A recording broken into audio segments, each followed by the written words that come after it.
I served two rural congregations in southern Indiana. Both are represented among the youth and young adults here. St. Peter, United Church of Christ in Lamar, Indiana, and Trinity and Fulda. We also have a friend from Trinity, Du Bois.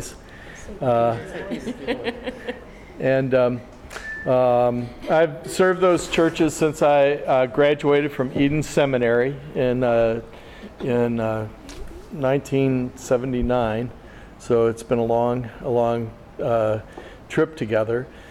One of the reasons I've been there as long as I have is because I found two congregations that just, I believe, their motto is united in Christ to show and share the love of God, and I think that they do that.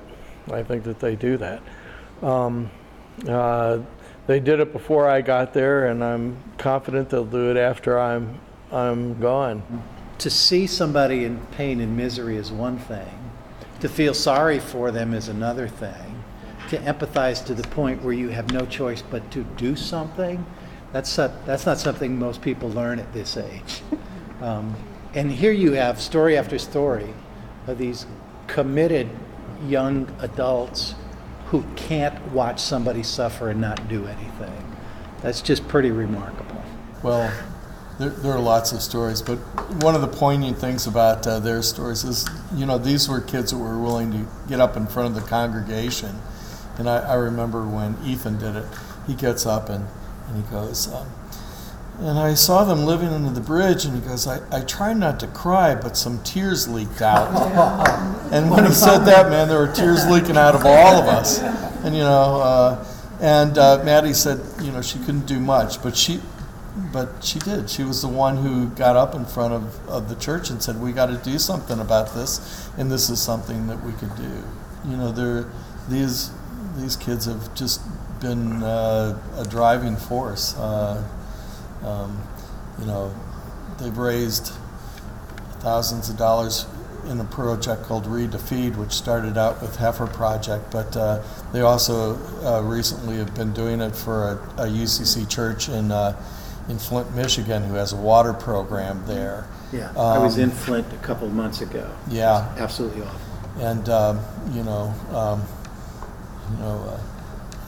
Sydney, has raised $1,000 one summer reading. The